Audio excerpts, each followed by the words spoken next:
நீங்கள் பார்த்துக் கொண்டிருப்பது நியூஸ் 21 செய்திகள். தமிழ்நாடு செய்திகளை உடனுக்குடன் தெரிந்து கொள்ள நியூஸ் 21 செய்திகளை பாருங்கள். உண்மை, உழைப்பு, உயர்வு.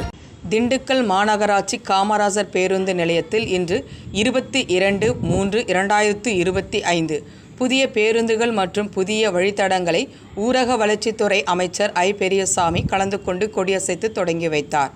தெத்துப்பட்டி, கன்னிவாடி, நிலக்கோட்டை, ஆத்தூர் உள்ளிட்ட வழித்தடங்களில் 8 புதிய பேருந்துகளின் இயக்கம் தொடங்கப்பட்டுள்ளது.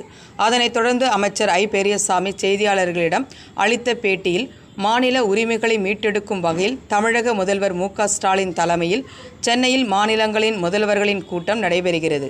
அதில் மாநிலங்களின் உரிமைகளை பாதுகாக்கவும், மற்ற மாநிலங்களுக்கு ஒரு நீதி, தென் மாநிலங்களுக்கு ஒரு நீதி, ஒருமித்த கருத்தை சேர்ந்தவர்கள், இடதுசாரி கருத்துக்கள் மற்றும் மாநில உரிமை ஆகியவற்றை நிலைநிறுத்த இந்தியாவில் உள்ள மாநில முதல்வர்கள் தமிழகத்தில் ஒன்று கூடுகிறார்கள்.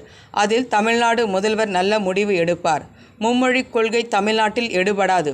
1965 பல உயிர்கள் நீக்கப்பட்டு தமிழும் ஆங்கிலமும் மட்டும்தான் இருமுடி பகுதியாக தமிழகம் ஏற்றுக்கொண்டுள்ளது.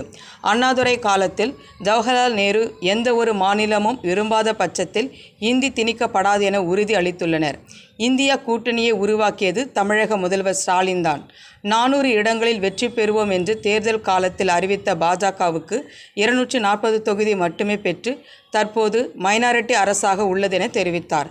நிகழ்ச்சியில் மாவட்ட ஆட்சித்தலைவர் சரவணன், பாராளுமன்ற உறுப்பினர் சச்சிதானந்தம், பழனி தொகுதி சட்டமன்ற உறுப்பினர் செந்தில்குமார் உள்ளிட்ட அரசு அதிகாரிகள் பலர் நிகழ்ச்சியில் கலந்து கொண்டனர்.